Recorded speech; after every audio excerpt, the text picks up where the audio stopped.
All right, I think that wasn't too bad. So that gave time to everyone to scan the QR code. So feel free to ask questions.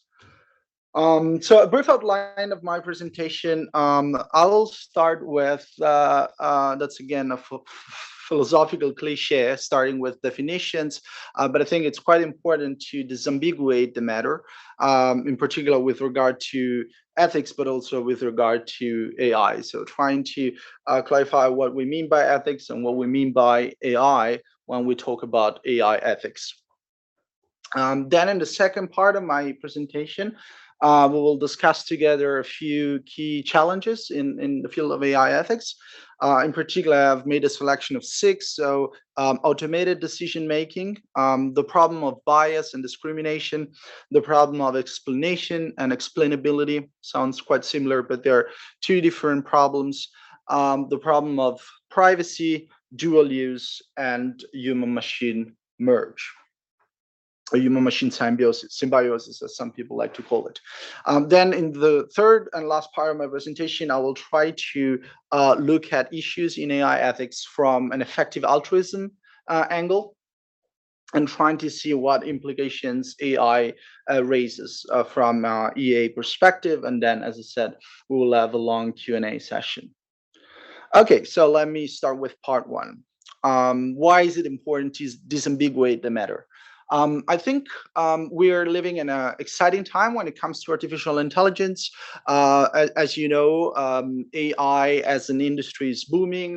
The number of companies who include the word artificial intelligence in their core statement or business proposition has been increasing almost linearly over the past few years.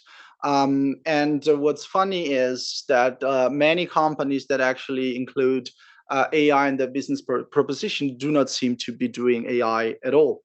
There were interesting surveys about this. And then you may ask, why is the case? And the answer is because if you say that you're actually doing AI, then you get more venture capital, so more venture capital investment.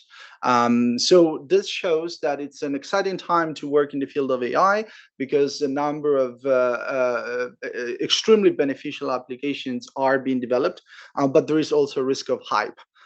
Because the industry and the market are quite inflated by the potential for revenue that AI as a terminology raises. And I think the same problem applies to AI ethics. There is also there a risk of inflation. So ethics as a discipline has been existing for a few millennia now, going back to ancient Greek philosophy and probably even before that. But with the field of AI ethics now, as often be translated into a sort of diluted debate on the ethical implications of AI that is frequently done by known AI scientists and known ethicists. So it's often a sort of amateur activity that is loosely tied to the actual field of science and ethical reflection. And again, that's something that a lot of companies are using as a manner to bypass regulation. So one of the reasons why AI ethics has gone mainstream is that a lot of actors in the AI space see ethics as a way to circumvent, to bypass, or obviate the need for mandatory governance, so for binding regulation. So you can say, oh, you look, we're good, we're doing ethics, so you don't need to regulate on us. So I think it would be useful to reduce this hype and deflate the bubble that surrounds AI and AI ethics to clarify the matters a little bit. So what is ethics? This is probably redundant for most of you, but the word ethics goes back to an ancient Greek word, ethos, which means habit or custom. So we can define ethics as the systematic analysis of right and wrong actions, as well as of the moral principles that govern an agent's conduct. Now, why have a set agent and not a person's or a human's conduct? Because there are fields of ethics, such as, for example, animal ethics, that are concerned with moral rules that concern the behavior of non-human animals. And actually also AI ethics is to a large extent concerned with kind of rules that should govern the behavior of artificial systems. So agent is a sort of neutral terminology in order to encompass all sorts of agents that can behave in a way that can be judged according to ethical principles and norms. Another part of the definition that I wanted to emphasize is the systematic adjective, because we all have moral reflections about what's right and wrong. Actually, we can go back to evolutionary psychology and neuroscience and see that we all have, to some extent, software installed in our brain that is designed to process information about moral decision making. So as soon as we see an act of injustice in the street, we all have moral reactions.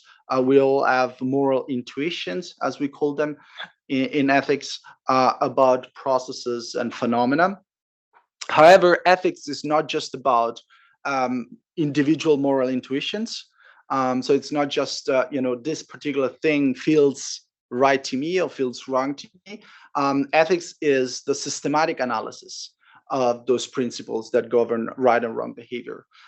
So it goes beyond the mere individual intuition that can be innate, that can be culturally embedded, that can be instinctive, and tries to systematize these views over right and wrong into a defensible theory that is grounded on empirical evidence. And from this point of view, ethics goes hand in hand with science, because they're both need to be grounded on solid empirical evidence. And also, like science, it has to be grounded onto sound argumentative logic. So ethical hypotheses and theories have to be grounded on valid logical reasoning. There are many levels of ethical reflections, going from the more abstract to the more concrete.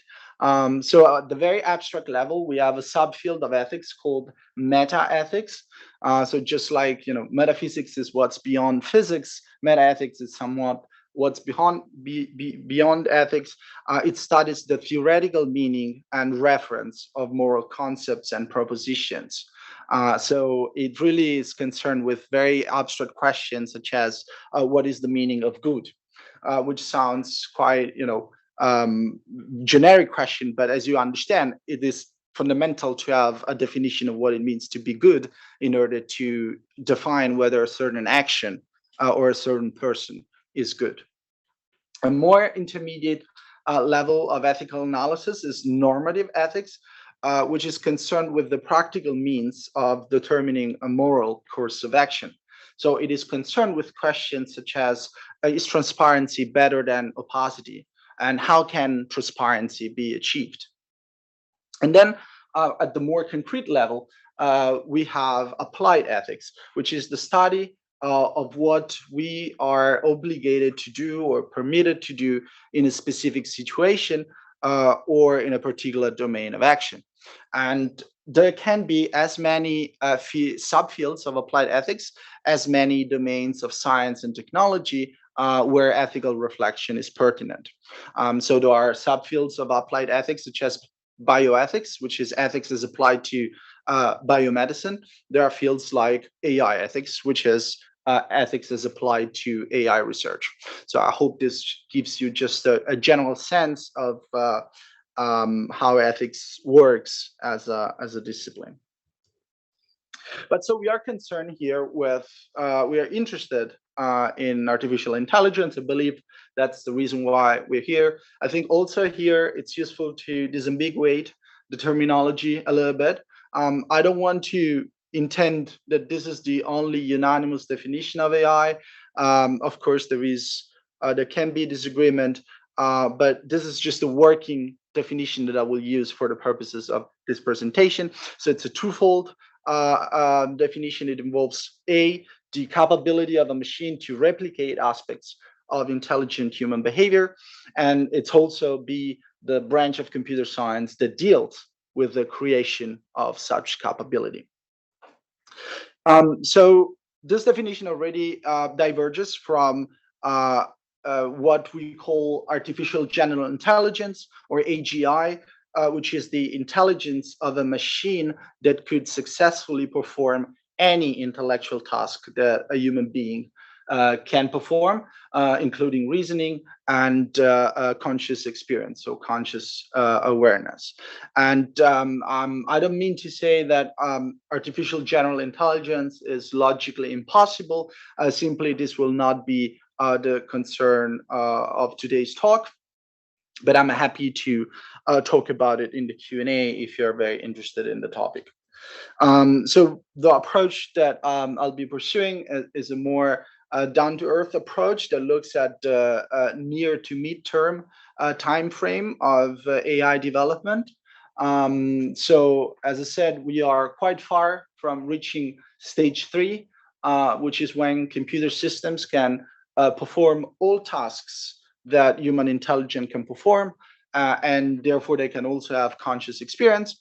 But we'll focus on this 2 stages on the bottom, which are when computer systems can independently learn from data without being explicitly instructed to operate on those data. And also the stage where computer systems can perform tasks that normally require human level intelligence. And we are kind of, this is where we are today. Also, I will not differentiate AI based on the various approaches that can be pursued to implement AI capabilities. So from this technological perspective, I'll just remain agnostic. So my definition of AI will include machine learning, NLP, expert systems, computer vision, speech planning, and robotics. Okay, so I think one important aspect that needs to be discussed when it comes to artificial intelligence is, where do we set the threshold or the bar of defining intelligence? This is an old problem that dates back to the work of Alan Turing and the Turing test. And this is something that AI researchers have been exploring in a very dynamic way over time. It has been noted by many, and I think one of the people who put it in a more elegant way is Douglas Hofstadter, that it was observed that AI, as AI becomes increasingly powerful, then tasks considered as requiring human level intelligence are often no longer included in the definition of AI. This is the example, for example, of deductive reasoning or arithmetic calculus. You would not consider just a calculator that you buy in the supermarket an AI system.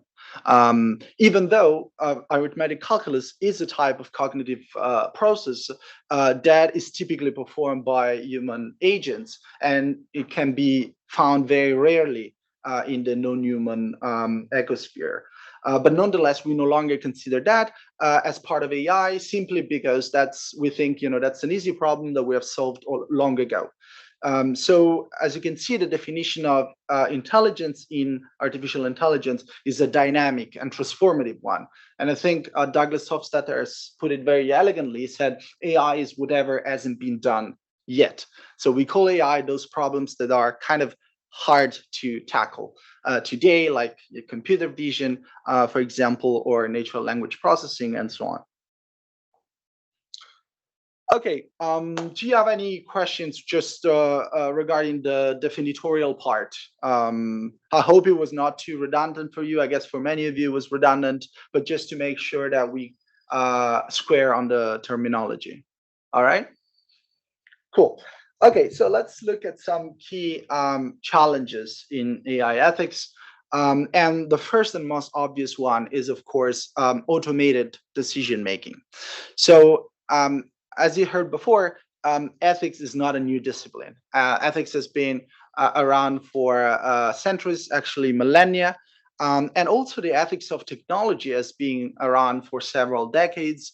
Already Martin Heidegger in the 1930s and 40s was writing on the ethics of technology. But what is new with artificial intelligence compared to any other technology that human being ever crafted is that for the first time in the history of humanity and the history of technology, we have artificial systems that to some extent behave in ways that were not pre-programmed, so pre-instructed by human cognition.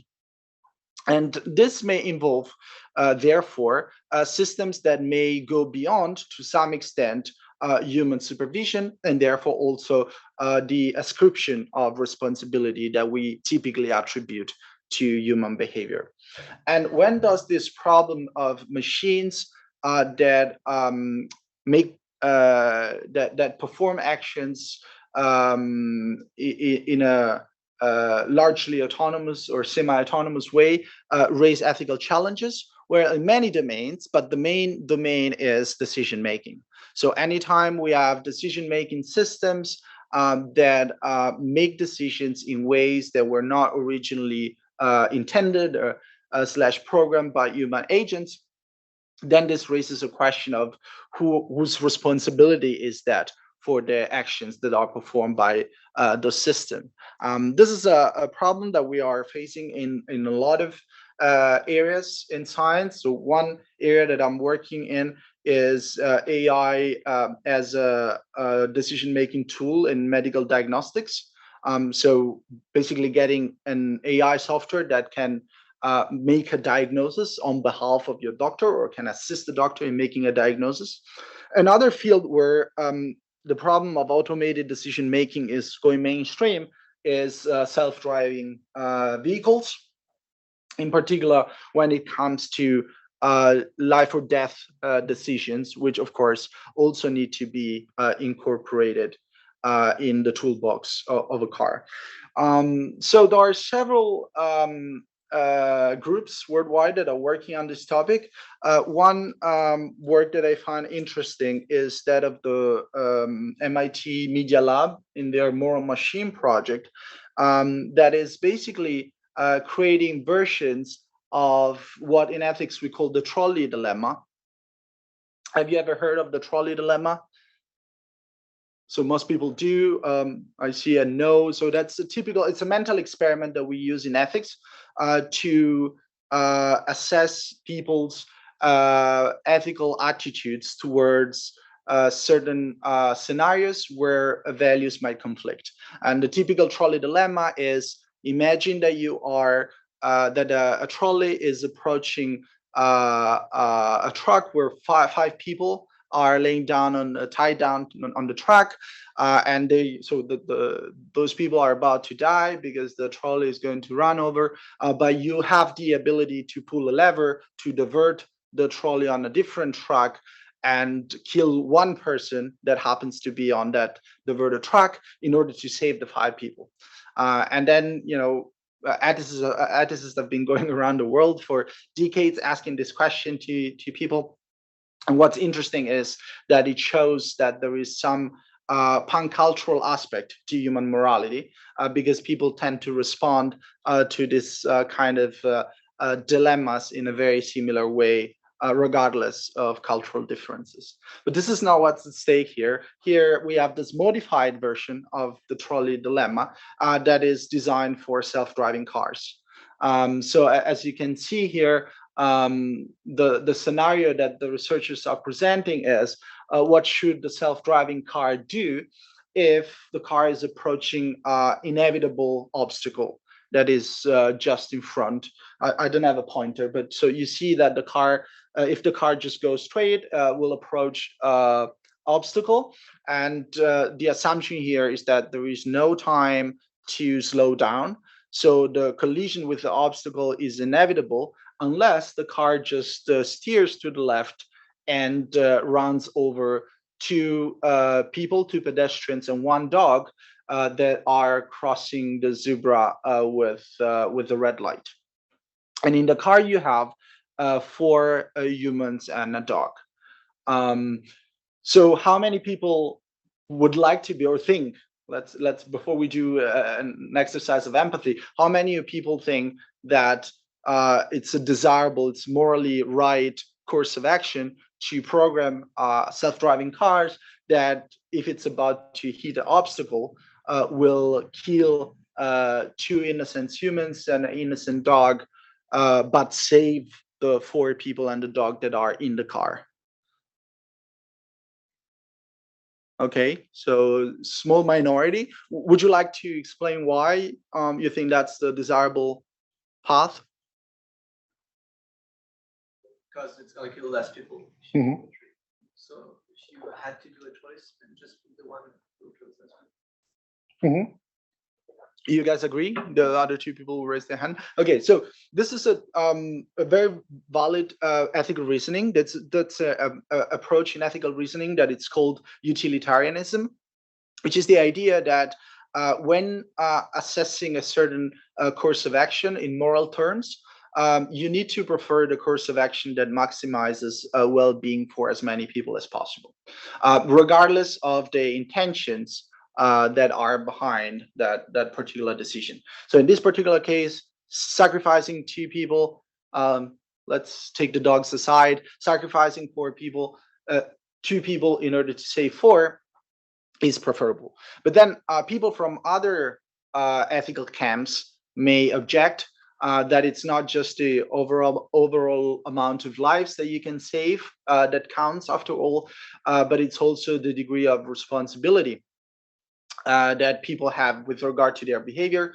So the people who are crossing the street have no responsibility whatsoever in whatever is associated with the course of action of the car, whereas the people in the car, by the mere fact that they jumped in the car, they are accepting a higher degree of risk, which is the degree of risk that is associated with normal car traffic. And therefore, it's unfair that people that have nothing to do with that will be sacrificed. But then, of course, you can counter object again and say, well, but look, those people are crossing with the red light, so somehow they are responsible too. And then you can counter object again and say, okay, but does the minor demeanor of jaywalking justify them to be hit and killed by a car? So as you can see, problems are not linear and they don't have easy solutions. But the problem is that we need to implement an easy solution in a system because this kind of situations will happen regardless of whether we like it or not. So here's a slightly different scenario on the other side. You still have the four people in the car, and then the car chooses to just go straight and kill all the people in the car in order to save the two pedestrians and the dog. Should I assume that all the people who did not raise their hand before are in favor of this scenario? No? No. Okay, so could you explain why? What would a third scenario be like then, in your view? Third scenario would be also to consider life expectancy. Okay. Yeah. Maybe the two people are about to die in a few weeks, and the four people are perfectly healthy and related. Or I don't know, the other way around. Yeah. It would be interesting to think about that. So you would consider to build AI software for self-driving cars that also makes assessments based on life expectancy of everyone. So assuming that the four people in the car are all very young, there are spring breakers coming back from a party, and the two pedestrians are very old people, then the matrix of cost effectiveness of driving over those old people would be greater, I presume, in moral terms. Yeah, so the thing is, this kind of reasoning is not invalid per se, but then the typical two objections that are raised are One is, okay, then how do we define which variables should be prioritized? Because you say age, but people could argue, well, this is ageist. You're discriminating people based on age. What if we say, based on income, as you just said? Another objection is, but that's rather, I think it's a secondary one. The more variable we proliferate, the harder it is to implement that in a system. And of course, you cannot acquire instantaneous information about everyone unless we really go far with China's social credit system. But for now, it's a bit tricky to do that. Okay, well, here we have a different scenario. So we have 4 people in the car. In this case, instead of just going straight, so the default mode in this case is to steer in order to crash against the obstacle. So in the other case, if the car doesn't do anything, they will actually, one example that I wanted to put here is what if the traffic light is green? So would that change your mindset and say, well, those people are more innocent because they're actually crossing the street with the green lights, whereas the other ones are crossing it with red lights, so they were more responsible. How many people would change their mind? Okay, so you guys really attribute a lot of value to crossing the street with the red light. No, for me the opposite. Okay. The light is not really important. It's not important for you. Okay. I mean, if I had to drive a car and if I was in that situation, I wouldn't look at the light and decide based on that. Yeah. Okay. So what's the bottom line here? I think it's twofold. First of all, you can already see here that ethical decision making may differ to a large extent from commercial interest of AI developers, because many people at the beginning said, well, actually, the more ethically preferable scenario is that the 4 people, that the people in the car. So let's assume that we have 2 people in the car and 4 pedestrians. And then we follow the moral reasoning that we need to save as many lives as possible. So then it will be the logical implication would be that if there are fewer people in the car than pedestrians, then the people in the car must die. And this is a tenable ethical stance, but will very much conflict with the business model of nearly any company involved in self-driving car manufacturing, because nobody wants to buy a car that is programmed to kill you if there are just happens to be more pedestrians than people in the car around you. And this could also twist a lot of behavior, like people driving in very packed cars in order to avoid this kind of risk. But no, this sounds funny, but actually these are problems, ethical problems that we need to solve if we want to have self-driving cars on the roads at any point soon. Okay, so second problem that is often raised in relation to AI ethics is the problem of bias and discrimination. I just put here one of the many headlines that showed how Google searches were biased against ethnic minorities, and they also had gender biases. So this was from a few years ago. They found out that Google ad results tend to have a racial bias, so they were associating names of family names or first names that are more common among African Americans.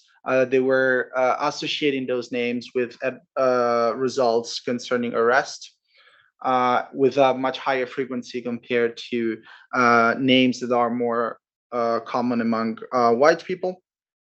Another example that I found interesting in Google, this one they fixed at list, was the until a few years ago, if you search CEO in Google, you would get about 80% of results on Google Images from male faces, even though the actual percentage of female CEOs in international companies is much greater than that. So the representativity of the data was skewed because there was a bias that was associating the CEO role with gender, with male gender, in a much more frequent way than the actual statistics show. But so why is this problematic, and why this happens? So it happens because there is such a thing as called the bias in the data sets that are used to train the algorithm. So if the data we use to train a machine learning system reflect implicit values or attitudes of humans, especially the humans that are involved in the data collection, selection, and use, then this is likely to happen, this kind of problem. And this problem has moral salience because it can lead to algorithmic discrimination. So due to algorithmic bias, certain systems may produce outcomes that result in unjust or prejudicial treatment of different categories of people.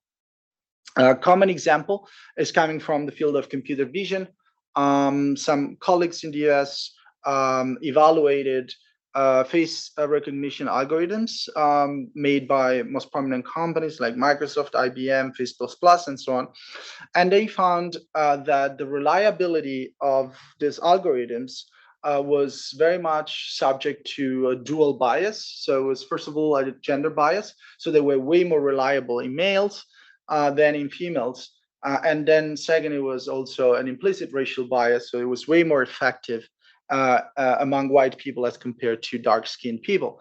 And the consequence of that is that when performing face recognition on white males, the algorithm was misidentifying only 1% of people. But then when performing the same, executing the same task on darker skinned females, it was misidentifying gender in 35% of cases. So 35-fold increase in margin of error, which is a lot, and a dual ethical problem of both racial and gender bias. Then you may say, well, but this is a kind of innocuous scenario. Actually, I would prefer not to be identified that accurately from an AI system. But what if we move from face recognition to other areas of computer vision, such as, for example, computer vision in dermatology? As you know, AI algorithms are being deployed quite heavily in the field of skin cancer research. There is ample evidence that shows that the best computer vision algorithms are better at detecting melanomas than human dermatologists.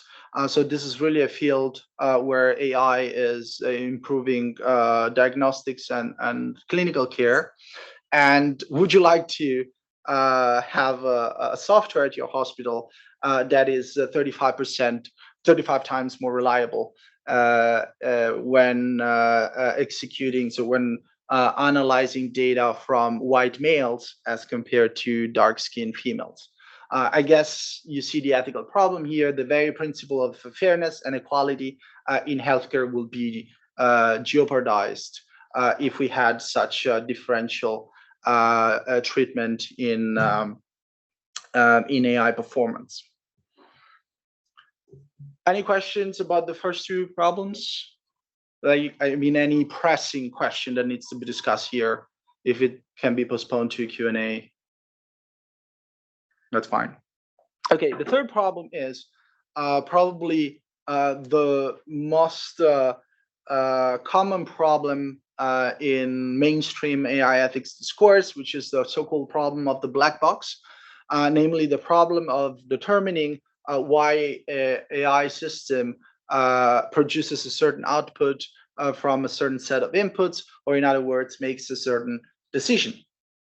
Now, as you know, this is a common problem in AI research, and the ethical significance of this problem lies in the fact that, according to many people, if we cannot determine how an algorithm produces a certain outcome or makes a certain decision, then it's very hard to ascribe responsibility for those outcomes. So for the decisions that are made by that system. And one possible solution that people have been arguing for, both on the ethics camp and on the technology camp, is what we call explainability, which involves making sure that algorithms are not just efficient, but also transparent and fair.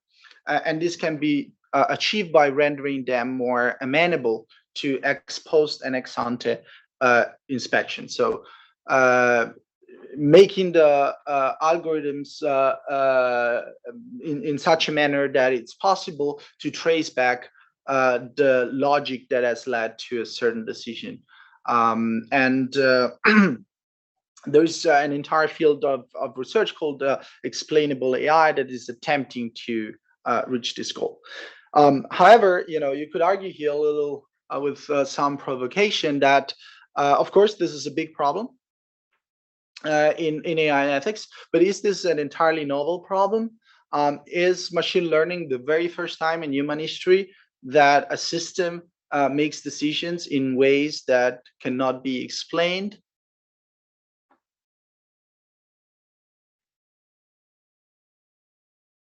Well, there is at least one other cognitive system that happens to make decisions in ways that we cannot explain in either logical or mechanical terms. Any guess? Brain. Yeah, it's exactly the human brain. So we make decisions all the time without having to provide a perfect rendering of the logic that led us to a certain decision, and we don't ask somebody to provide a fMRI scan when we want to sign a contract or make an agreement with them. In human decision making, we accept that there is poor explainability, but we develop basically a system that introduces responsibility and accountability also in absence of explainability. But the mainstream view in AI ethics is that actually explainability is a necessary requirement for accountability. And this is also something we can discuss later. Now, I said explainability and explanation are two different things. Explanation problems in AI actually have to do with the fact that according to some people in the AI community, especially in the data science community, the possibility of analyzing large troves of data retrospectively is so revolutionary that it can make the very scientific method obsolete. So I guess some of you are coming from the life sciences. You're probably trained to the Galilean method, so the scientific method that originated with the scientific revolution. So we start from observations of a phenomenon. Then when we have collected observations, we formulate an hypothesis. And when we have an hypothesis, we test that hypothesis experimentally. And then if the experiments corroborate that hypothesis, at some point that hypothesis will be upgraded to a theory. So that's what we do in science most of the time. And then according to some people in the data science camp, this was an article that was quite influential on this topic, AI approaches to data analytics make the scientific method obsolete because large data sets, if they are sufficiently large, may speak for themselves. So independently of explanatory hypothesis. We don't need to formulate an hypothesis. We can just collect as many data as possible, do some data mining magic there, and then do some pattern identification, and then we will identify patterns that are what the discovery amounts to be.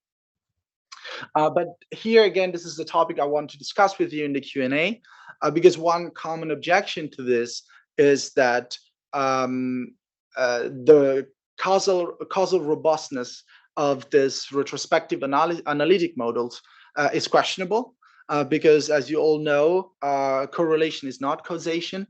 And most machine learning systems we have today are quite ill-suited to differentiate causation from correlation.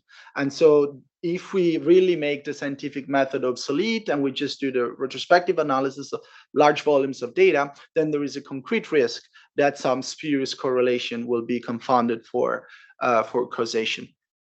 And this is also an important problem to address. Problem number 4, privacy.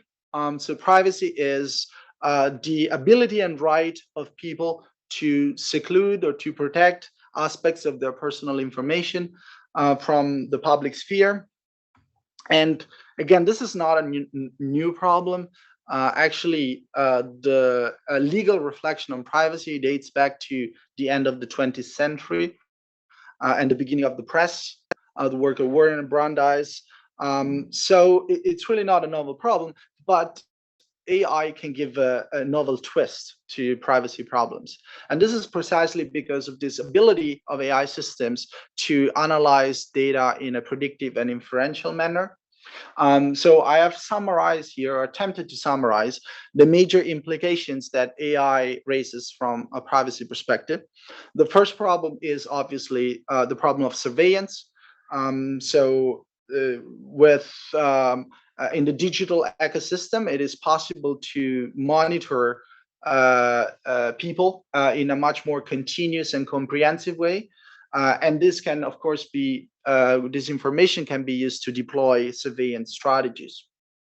One example I put here is that of digital pills. I don't know if you heard about this. No, so most people don't. So it's pharmaceuticals that are equipped with microscale digital sensors. And this is quite useful if, for example, you want to ensure adherence or compliance to a certain treatment. This is particularly useful, for example, with in psychiatric disorders. You know, people with schizophrenia, they tend not to adhere to their medication. But doctors can only rely on the self-reports. So it's very possible for the patient to say, I'm taking the drugs, but actually they are not. And so clinical decision-making is very hard. But if you can just put sensors in the drug, then the doctor can have access to the data automatically and know whether the patient is adhering to that or not. So clinical benefit, undisputable, but then there is a new problem for privacy that we did not have before. Second problem is re-identification. So machine learning allows to re-identify people who wish to remain anonymous. There is ample research that this is possible with genetic data, for example, that you can re-identify genetic data that have been anonymized. Recently, there were studies that showed that it's possible to re-identify people from anonymous magnetic resonance imaging, so from structural MRI of the brain. So, of course, this is a new problem because those people have a reasonable expectation to remain anonymous, but they can actually be re-identified also fairly easily sometimes. Third problem is the inferential potential. So AI methods can be used to infer sensitive information, even from non-sensitive data. So there's plenty of examples from market research. So Amazon can infer someone's pregnancy status based on the kind of purchases they do on their platform, and also based simply on the searches that somebody does on the platform. So there you have a typical example of non-sensitive data, such as online searches that can be used to make predictions that have to do with a person's health status. So something very as private as pregnancy is. And then the last two problems are data exploitation. So AI is not existing alone, but as a part of a broader digital technology ecosystem that involves sensor-equipped technologies that can collect vast amounts of data without the knowledge or awareness of the users. I don't know if you ever happen to go at a friend's place and find out only later that they had Alexa turn on. Of course, you had no expectation that your conversations were being recorded by an automated system. Should people, inform their guests that there is a home assistant? This is a problem that we will all face. But of course, this applies to any kind of space where data can be collected in ways that go beyond the awareness and consent of the subject. And finally, I also wanted to emphasize that privacy problems are not exclusively at the individual level. So it's not just about an individual privacy problem, but it can also be a group level privacy problem at times. So AI methods can be used to profile people based on population scale data, which means that even if you have a data set that is perfectly anonymized and is also immune or resistant to re-identification, then you can still make privacy sensitive inferences about a certain group of people. So one example I encountered myself in my own research recently was working on a data set of electroencephalography data from consumer neurotechnology applications. And the data set was totally anonymized, so we cannot know who was who. So, but we could aggregate the data set with demographic data. And we could see that people in certain regions were slower at cognitive tasks than people from other regions, or people in certain city districts were slower at cognitive tasks compared to people from other districts. And of course, you could this could lead to moderate discrimination. But if you replace cognitive performance with any other ability that can be discriminated upon, then you have a very concrete risk over there. Okay, fifth and second last problem is the problem of dual use. Have you ever encountered the word dual use before? So some do, some don't. So dual use is basically the fact that any technology that is originally developed for beneficial civilian aim can be potentially co-opted for nefarious, malevolent, or military aims. This is a problem that applies to all technology. If you have a knife, you can use it to peel an apple, or you can use it to stab somebody to death. The same goes with more powerful technologies such as AI. So we kind of use AI in the clinics, for example, to reduce significantly the burden of, say, skin cancer, but we can also use AI as a weapon in the context of warfare. And this is, again, something that's happening. There are three major applications of AI in the military domain. One is ground vehicles, autonomous ground vehicles, then aerial autonomous vehicles, otherwise known as drones, and robots of various sorts, so humanoid or non-humanoid robots that are used in military operations. Those were from Boston Dynamics. So some of these technologies are being used, for example, in the current war. So autonomous aerial vehicles or drones are being used in the bombing of Ukrainian cities during the current war. Now, one possible ethical stance towards military AI is just to say, well, we should ban any form of weaponization of artificial intelligence, and this is what people from the campaign Stop Killer Robots are arguing for. But another possibility is to say, well, of course, militarization of artificial intelligence is a bad thing, but we need to have a utilitarian approach, and we really need to see how we can maximize human well-being. Because if we ban military AI, then this could also slow down the spillover of military AI research into civilian applications.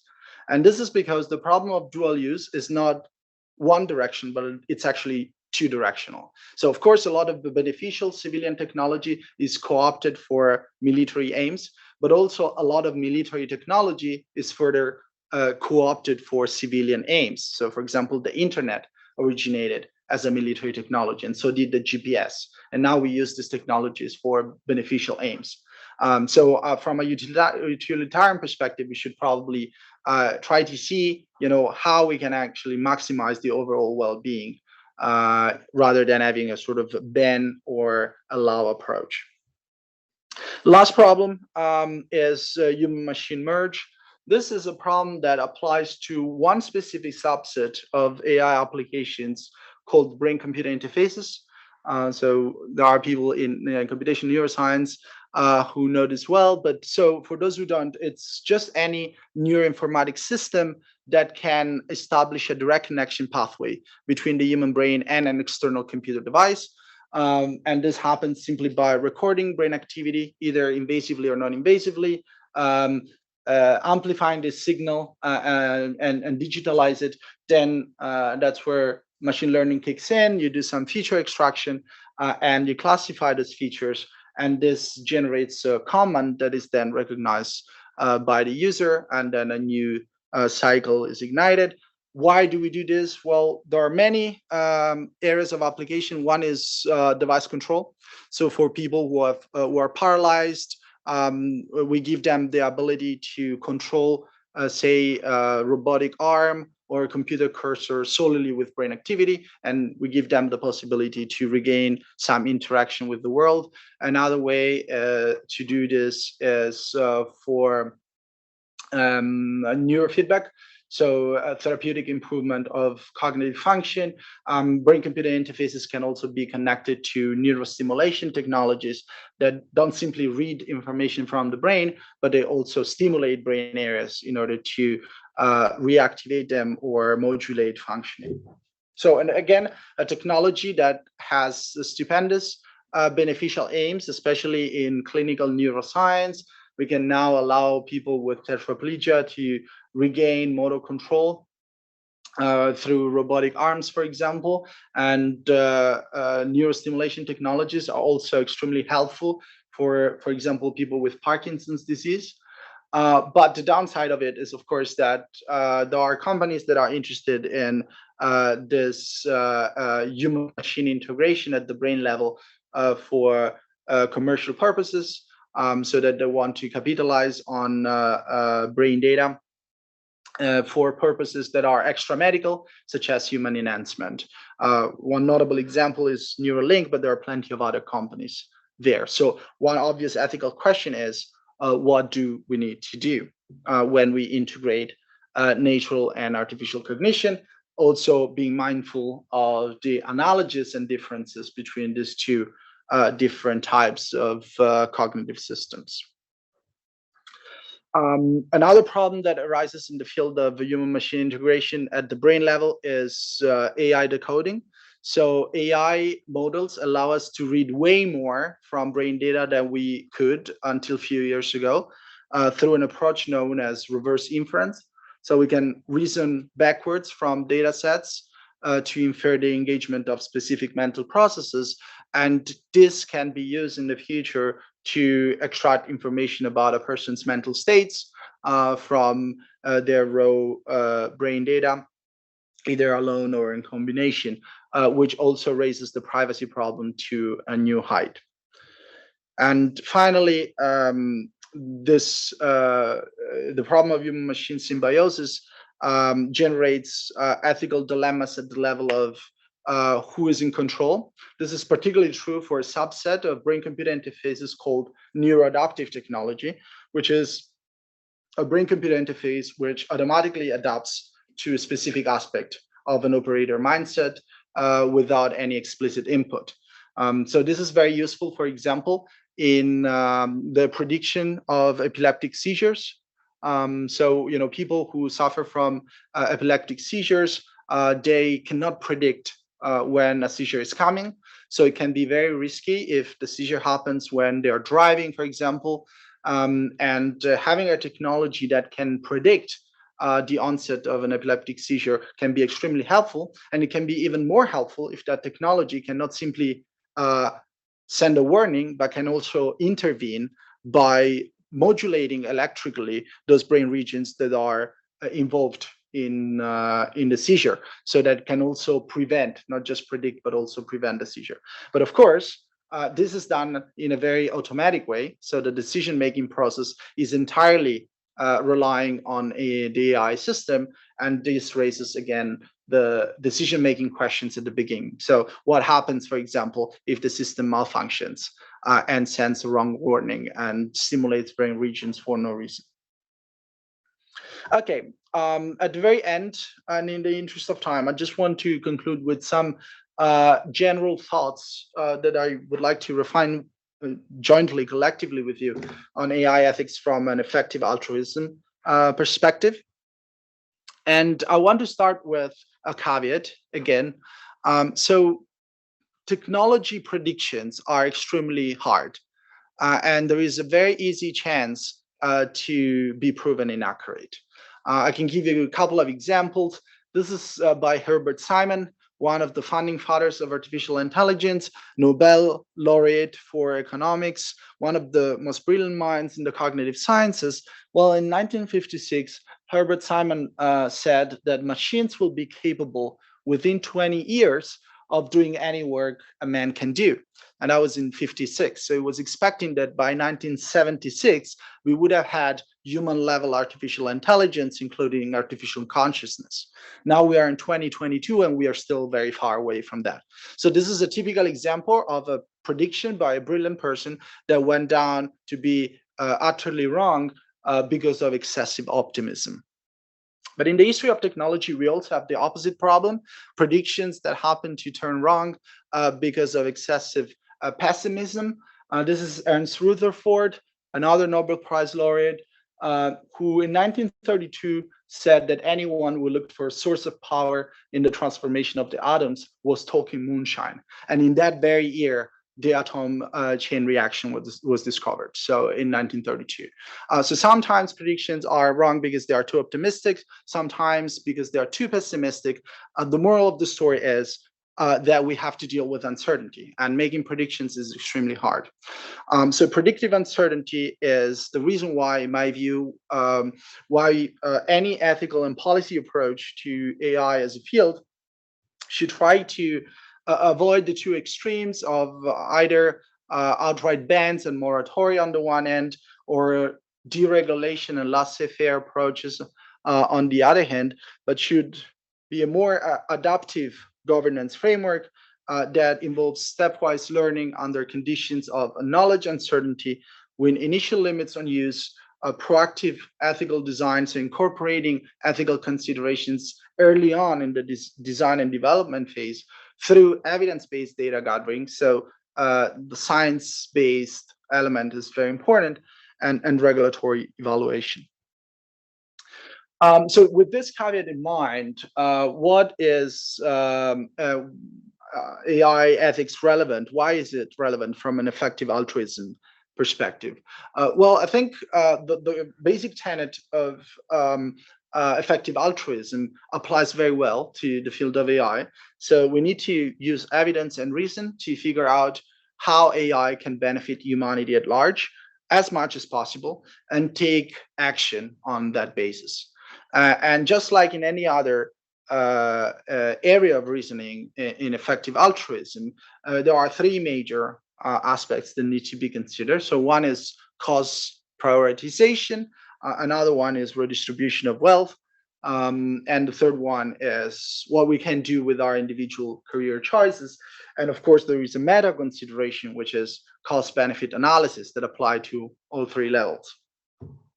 Now, in terms of cause prioritization, I think it's very important in the light of the analysis that we just conducted to compare the relative importance of different AI applications and allocate resources among them objectively, adopting what Peter Singer calls cause neutrality.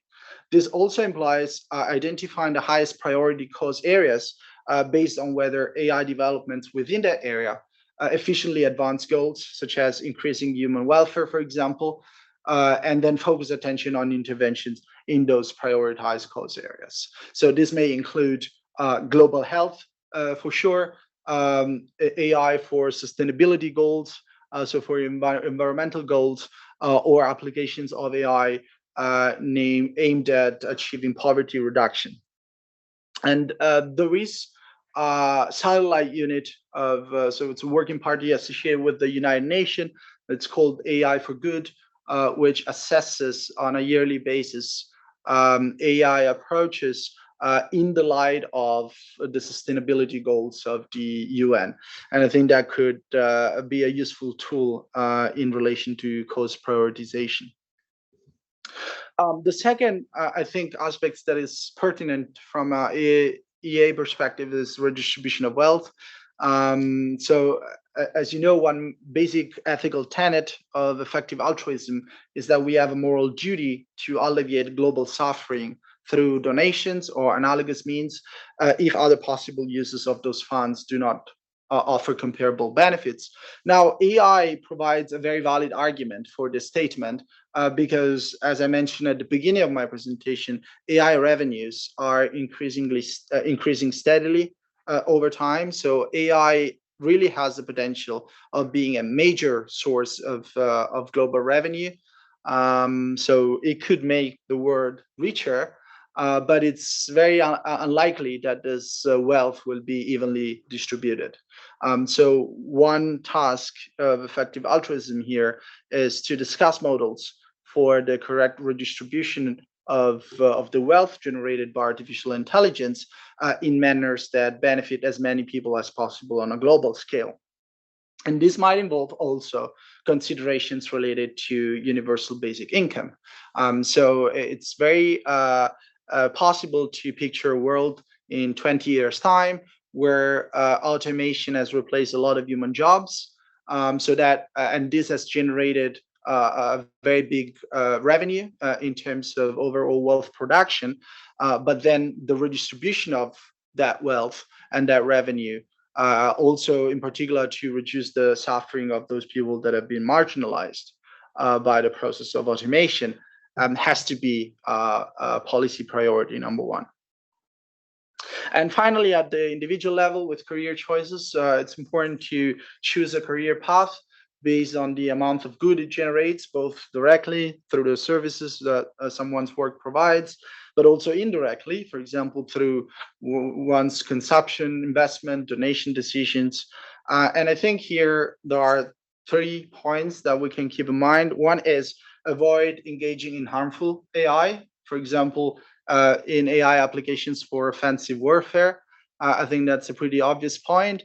What is a bit less obvious is engaging in AI applications that have no immediate application to offensive warfare, but that can be very easily co-opted for offensive warfare purposes. And actually, I forgot to put a video here, but I can project it here later. About this element of individual responsibility of the scientist or of the AI developer or the engineer with regard to the consequences of what we produce. So I think it's really time to have a more holistic approach to our own assessment of responsibilities and not simply say, well, I'm just doing coding. I don't feel responsible for whatever this technology does. B, choosing a field of AI development or implementation based on cost prioritization. So that's the previous point, prioritizing career choices that involve using AI for global health or for environmental goals, or for similar morally desirable aims.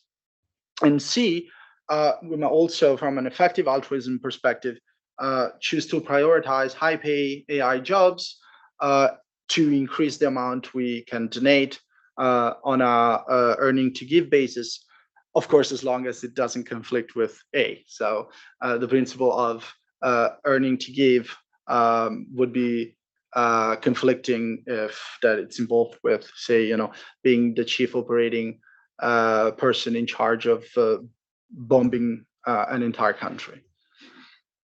Okay, so I think that's my overview. Thanks so much for your attention, and happy to have a discussion with you.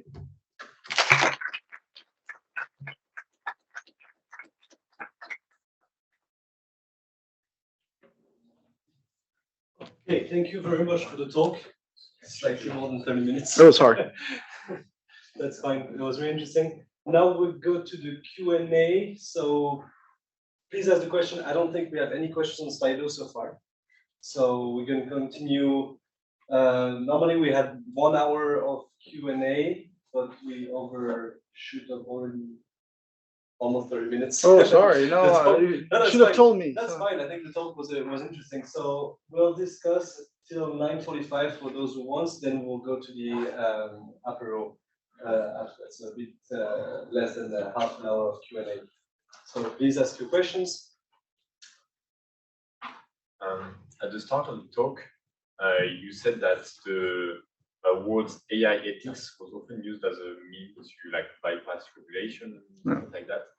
But I didn't understand how and which kind of rules are there related to that. Yeah. So the thing is that ethics and the law are similar by one respect. So they both deal with norms and normative principles. But legal systems can be binding. So laws, especially certain laws, have binding power. So you have, it's not simple abstract rules, it's something that you have to comply with. If you don't comply with that, you get sanctioned. Ethics doesn't work that way. So ethics is also about normative principles, but typically ethical norms are not binding.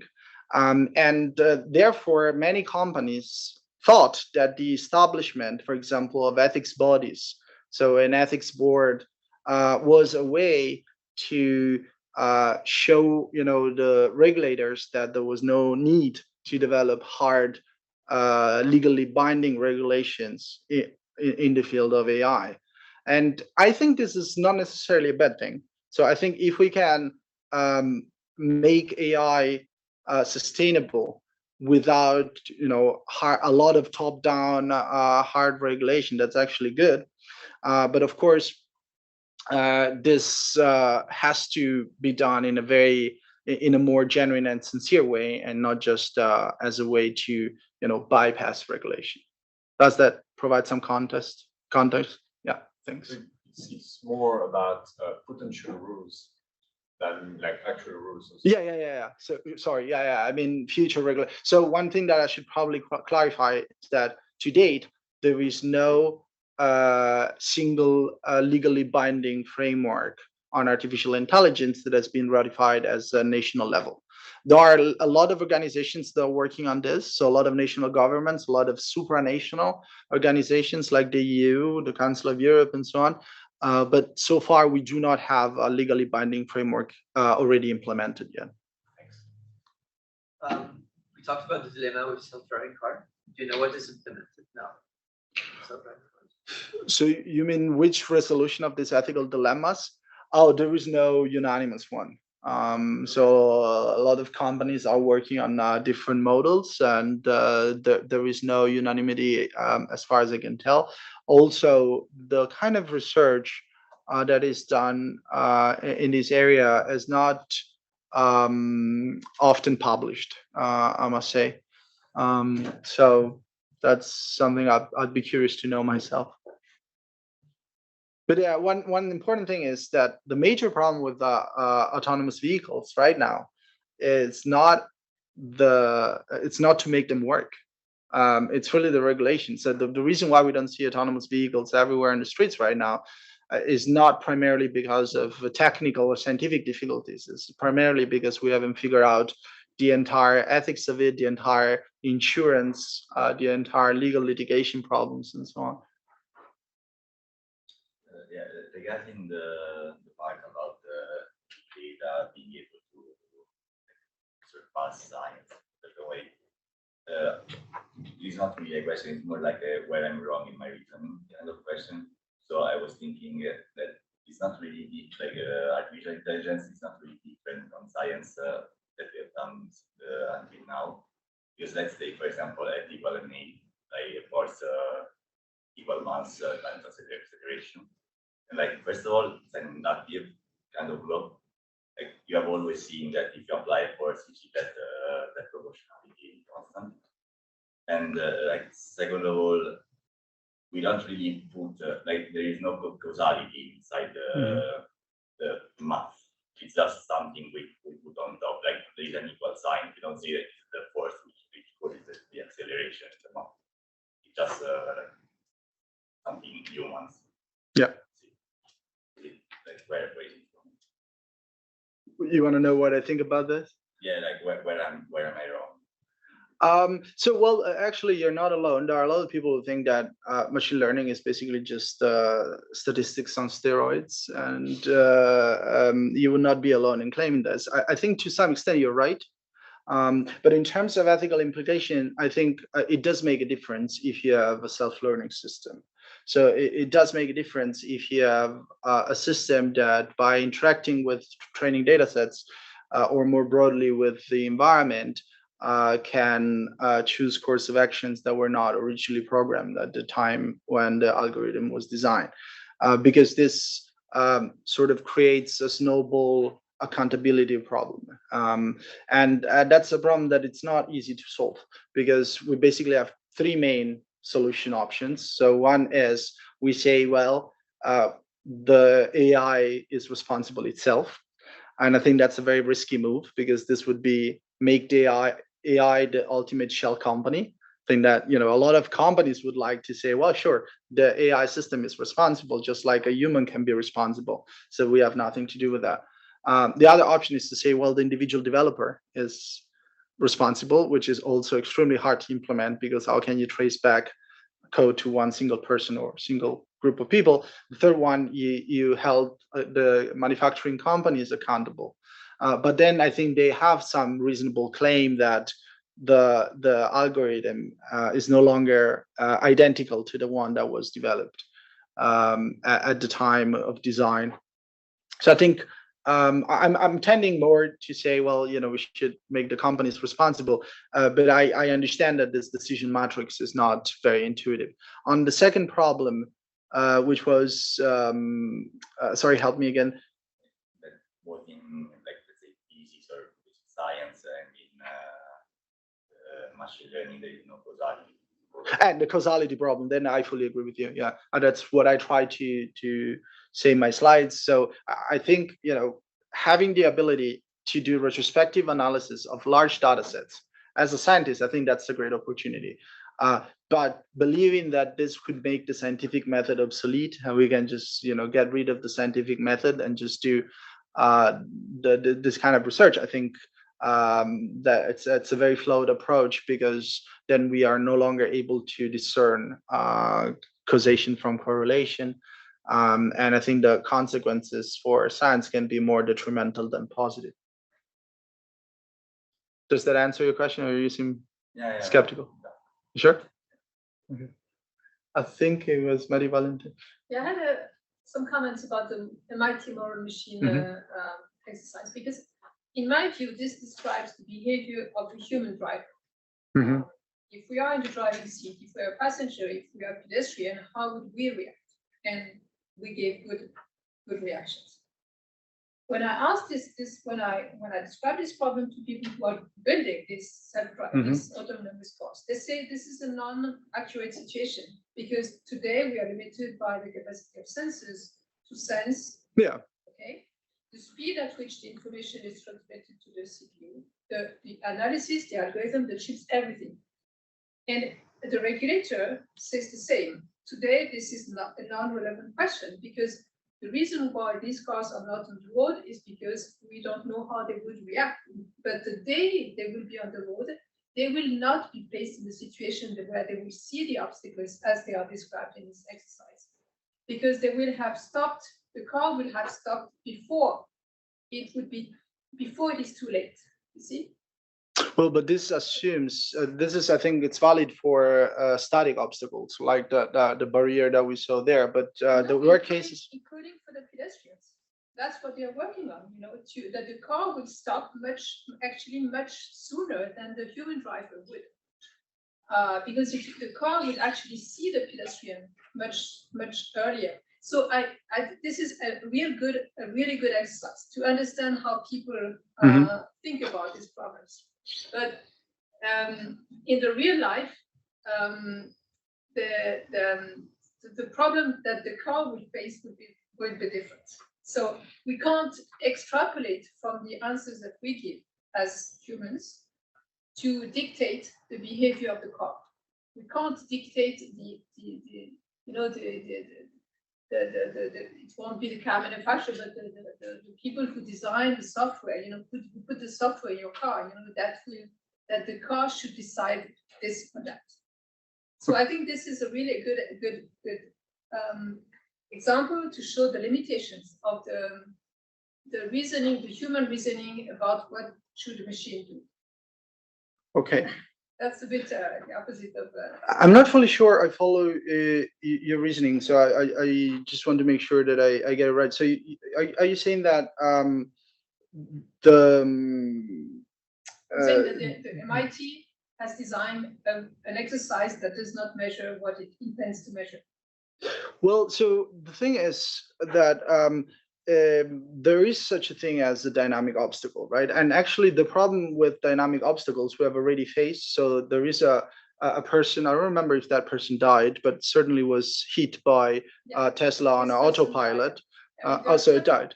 And that was somebody that just crossed the road away from the zebra on a very dark road, and the car sensors were not able to recognize that car. So I think this seems to me to be a scenario like that one. But if you're saying that autonomous vehicles will not be on the market until they can predict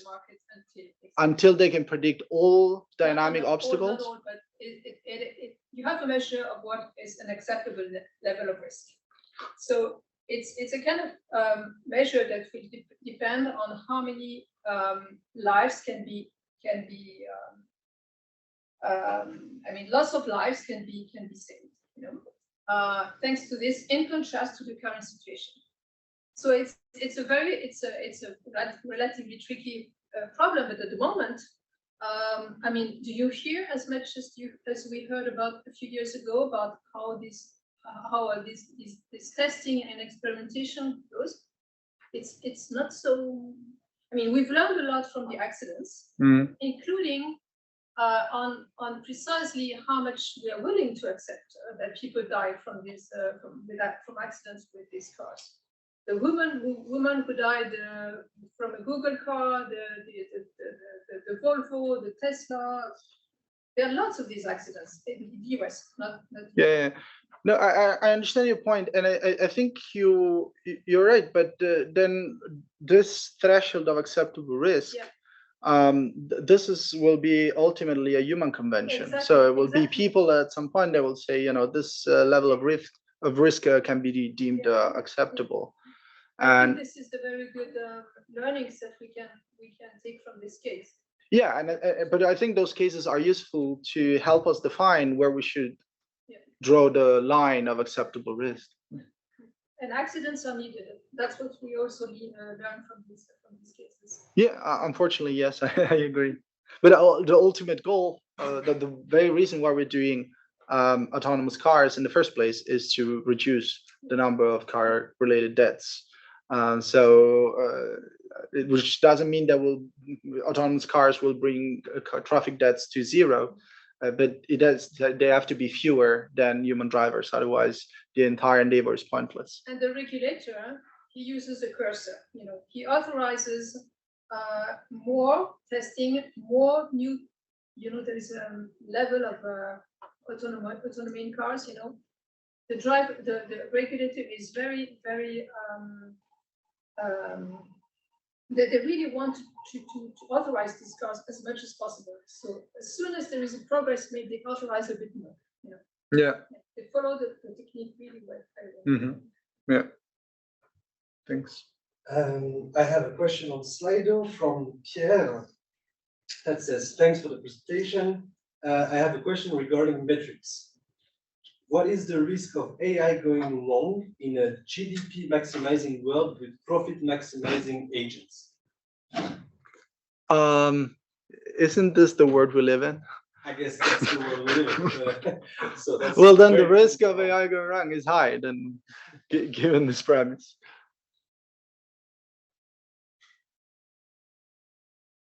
That's all for the answer. Well, so what's the risk? Let's put it this way. GDP maximizing, our economy is GDP maximizing, right? That's how the global economy is based. One of the basic principles. So it is a growth-based economy. So this is not a hypothetical scenario. It's the scenario we live in. And of course, the system of incentives that GDP maximizing economy generates is a system of incentives where AI companies have an incentive to maximize their revenues. And currently, the best way to maximize revenue is to look exclusively at performance and market uptake. I believe this is true, but kind of short-sighted because there is a high risk of backfire effect. So this is something that we're seeing already with AI applications in the clinics. So one area I'm interested in is AI as a cognitive assistant for people with dementia.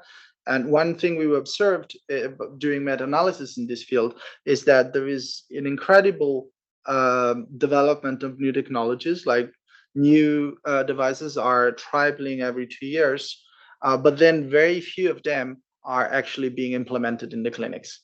Why? Because we have this schizophrenic economic system that puts way more economic reward to just being the first ones to commercialize a product rather than to make an actually effective product that people can use in the clinics.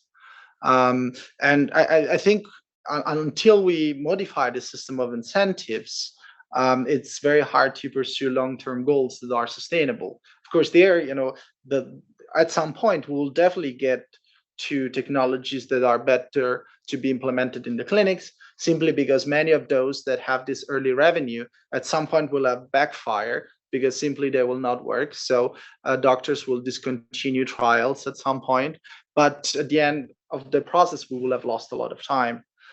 So I think the best solution to this problem would be to be proactive and trying to redefine the system of incentives so that AI developers have an incentive to focus not exclusively on pure performance, but also on societal uptake and benefiting people and as many people as possible ultimately. Would that be it's definitely a more wordy answer, but And so, how do you see the adaptative policy that you advise at the end? Because for now there is nothing regulating AI, if I understood correctly. And so, how can we regulate a tool that's the core of the discussion that we don't understand from the beginning? So, what are the paths for putting constraint on this type of tools? yeah, so adaptive really means so that we proceed on step-by-step basis and we try to gather as much evidence as possible, and we intervene with normative interventions that are the most adherent as possible to the evidence that we have collected so far. So instead of saying, now we ban all AI applications whose first letter is T, we try to see what are the AI applications that produce the most benefit, what are those that produce the most harm, and we try to create a system of incentives and penalties that will increase beneficial applications while thereby minimizing the risks that the negative applications can generate. But this is all pretty abstract. How do you see a real?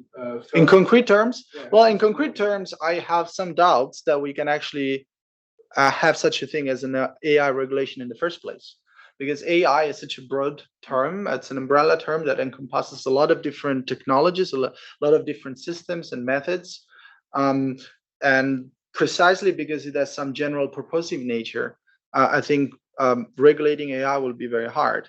I believe it will be easier to have a general framework, probably a non-binding framework, that then can be implemented through more specific regulations that tackle specific AI problems. So one field of AI where I feel that regulation could actually be very helpful in the short future is face recognition.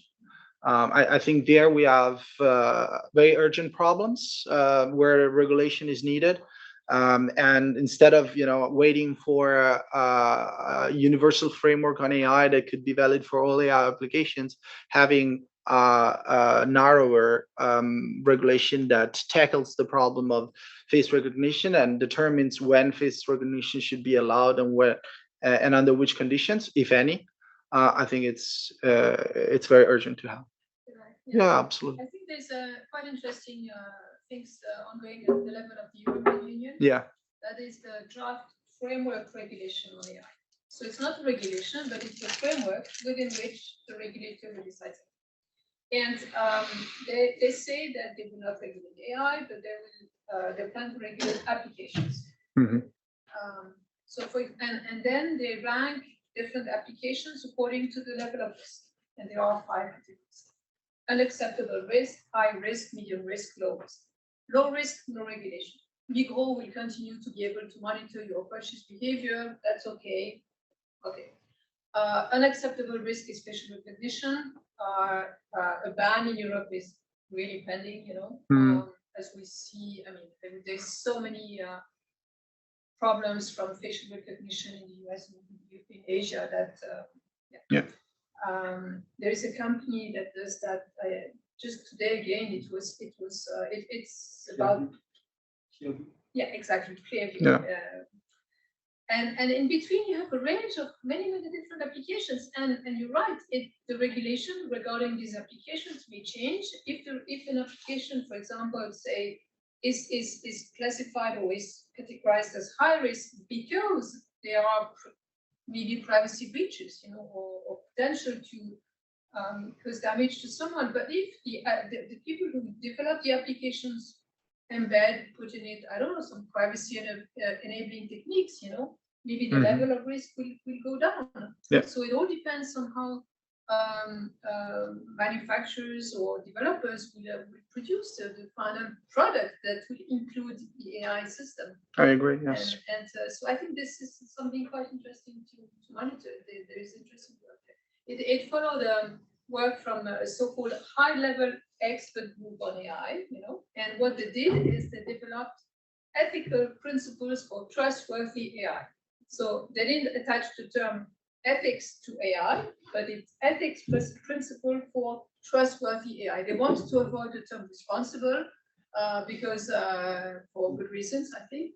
And trustworthy was the term they chose for that. I think it's also Which is also open to semantic ambiguity. So who decides what's trustworthy and relationship between two people, don't say trust me, but say I'm doing things that I hope you will find trustworthy.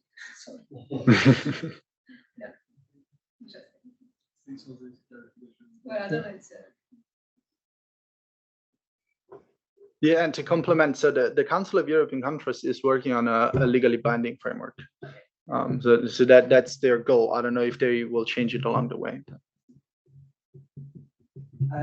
I have a question. I don't know how to phrase it properly. So do you think so far AI had overall a beneficial impact on the world?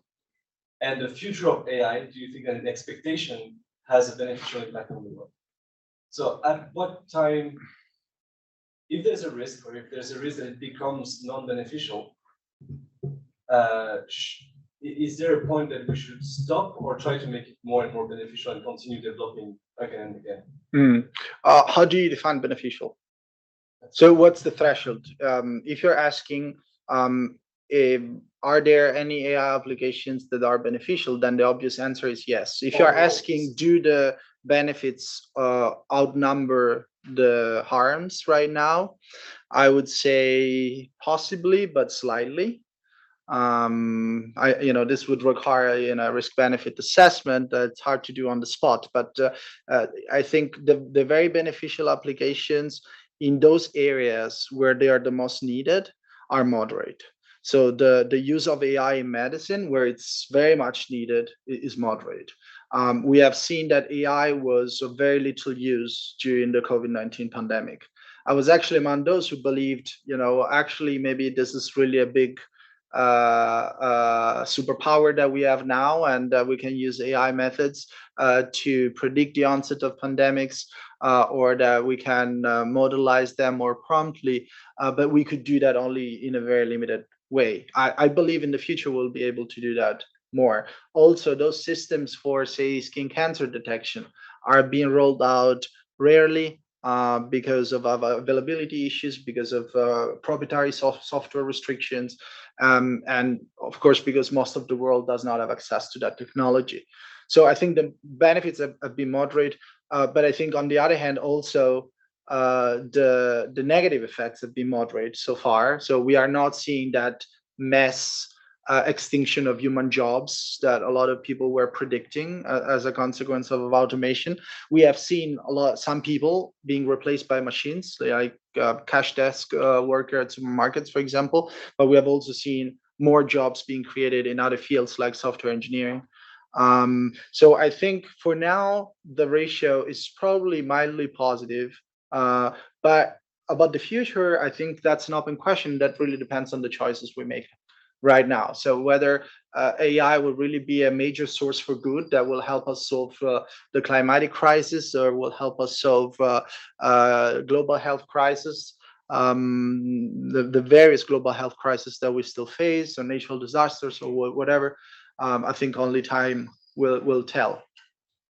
Yeah, but if I can continue on this point, just really briefly, because you talked about medicine, global health issues, etc., etc. Medicine is probably the easiest path because it can, like, AI can solve many things. But we already have like a life expectancy in Western countries, which is roughly 80 years old. We cannot push it much further except with human enhancement, basically. We're gonna have hard time anyway. Cells are dying at some point. So we either do like a purely transhumanism and hope for the best that we can live forever, or life expectancy of 80 years old, roughly maybe 90, is what we can expect without pure changes on genes. Global crisis can be solved without AI. The health problem, like the COVID problem, could be solved with I don't know, less exchange, or like fewer exchange around the world. The environmental crisis, you have a technocratic solution with purely new technologies and AI, but you can also soberization of humankind and reduction of energy consumption. So many things can be solved without AI. Sure. My biggest fear is that we use AI as a to solve problems that we could actually solve in many different ways, but to avoid asking questions, to continue in the path we are having, just use AI and try to, I don't know, continue on the bad path we have. Yeah. I think that's a reasonable concern that you're raising. So that's a valid point. In ethics, we call this sometimes techno-solutionism. So the idea that when you have a problem, then the most obvious solution is a technological one, which is not necessarily the case. Sometimes, technology, there is little technology can do, and sometimes we need different types of solutions, such as social solutions at the level of social welfare, for example. So one obvious example is, again, I talk about more about my field of research, but assistive robots for older people with dementia, especially conversational robots that can operate as socially assistive robots to reduce the problems associated with isolation and loneliness that a lot of old people with dementia experience. I think, in principle, using AI for this purpose is great. But why don't we also consider why, people in the old age are lonely in the first place? Why can we not create welfare structures and the social mechanisms and nets that would reduce that? Why are we only focusing on the technological solution? I think we need to have a sort of holistic approach that uses technology as a tool for good, and definitely is, but not as the only necessary tool for good. It has to be complemented with other things. And I think, that applies to nearly any problem that AI can solve. If we think that we will solve climate change using AI models alone, we are deluded, I think.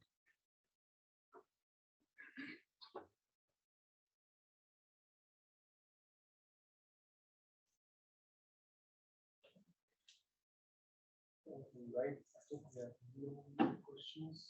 Last one is not yet, or that's not. So, good, 2 minutes. The last minute question. Okay. I mean, it's short. No. All right. I had a question about the part with bias and discrimination. Yeah. Where do the bias actually come from? Because if it's just from the data set, maybe it's just that with what we have, we can just not do better. And so there was this 35 times ratio But the alternative would be to be like 35 times worse for white men. And maybe we can just not do better for the other categories, and that be like the best. Yeah. Or is the problem like different and it's more? So you're asking where the bias is coming from, and the obvious answer is coming from humans. So algorithms cannot be racist themselves. It doesn't even have a meaning to say that an algorithm is racist. But algorithms can behave in ways that generate racist outcomes if they have been trained in ways by humans that lead to those outcomes. And typically what happens is that human developers transfer their cultural or subjective biases to the algorithms they are developing. And the compiling and the training phase are key. So most likely the problem with those computer vision algorithms was that they were trained on unfairly distributed data set. So they were trained with way more white males than dark-skinned women. And if you do that, if you train an algorithm without having an inclusive approach to data set creation, then you're likely to generate that. So one best way to solve that problem is to include people more fairly and evenly in the data collection phase, so that algorithms are trained in that way. That would be the short answer to your question. Right. Yeah. But like, let's say we just had data for twice as many white males as we do for black females. Like, will it be ethical to limit the amount of white male in the training set just to equilibrate the performance on the? That's a good question. I think it really depends, and then that's something that you can measure upfront.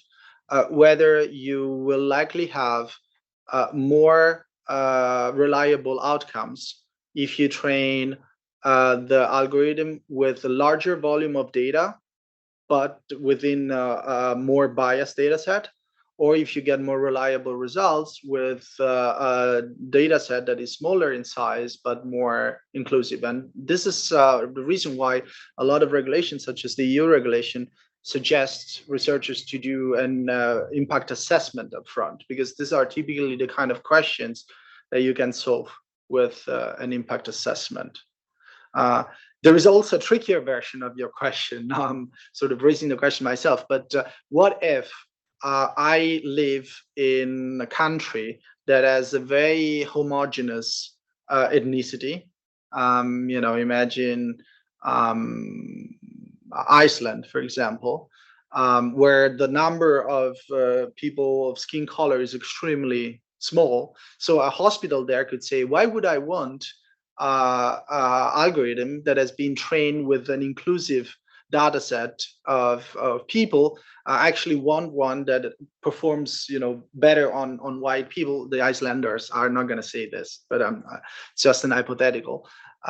Because after all, I want to have reliability for my specific population. And I think this is a tricky ethical question, because then you have a conflict of value between the principle of providing the best possible care for a specific group of people and the principle of fairness and equality in healthcare.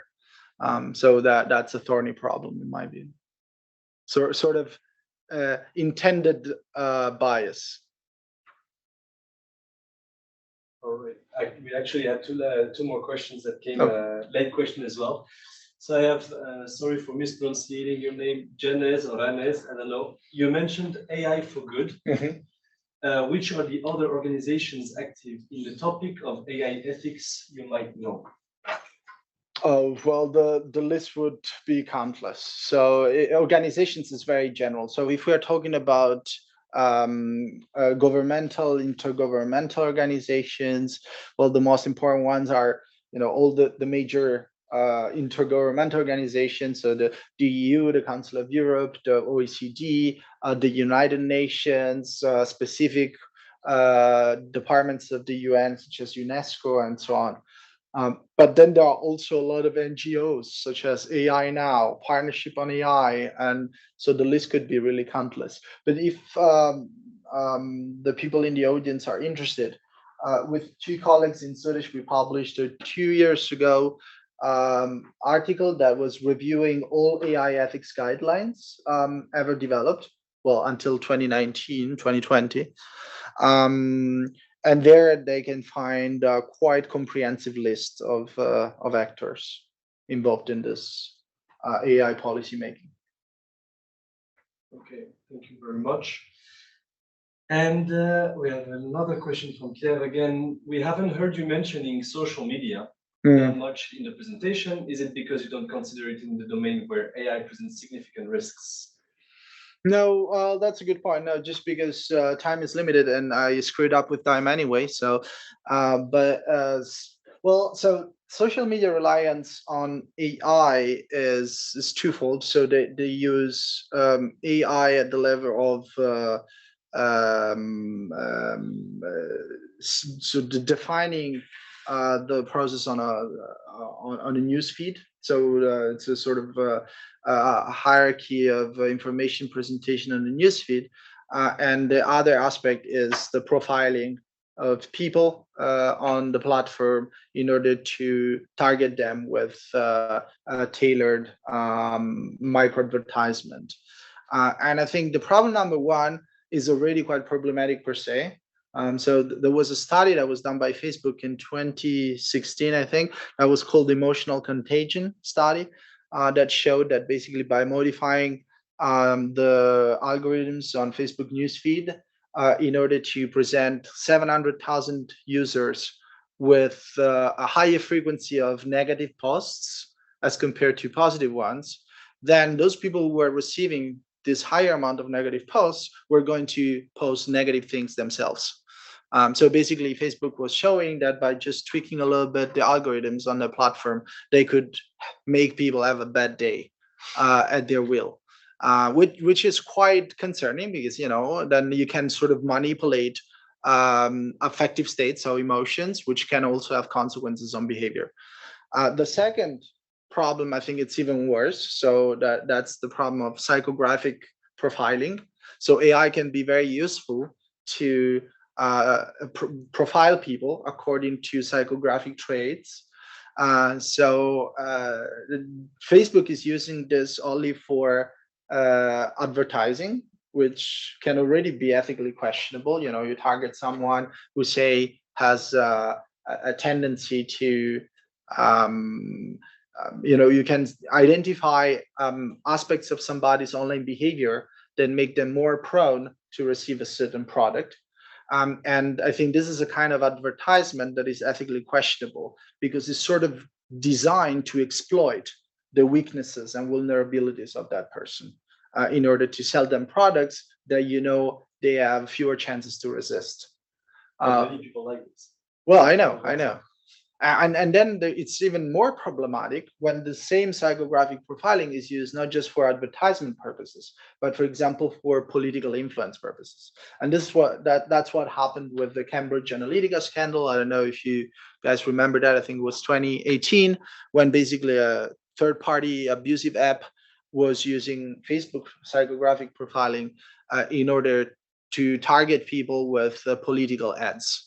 And so imagine, you know, you identify old home dwelling single old ladies in rural areas that are probably, you know, the person most easy to scare that you can imagine, and you bomb them with videos of crimes committed by immigrants.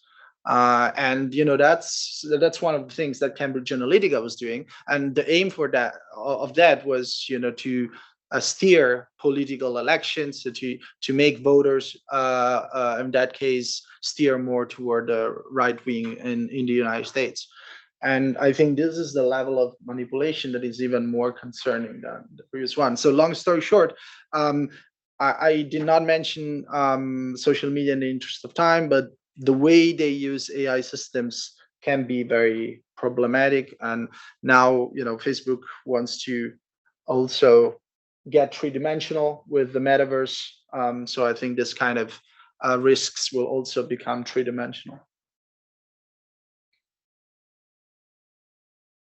All right, thank you very much. I think we should call it a day because Yep. we already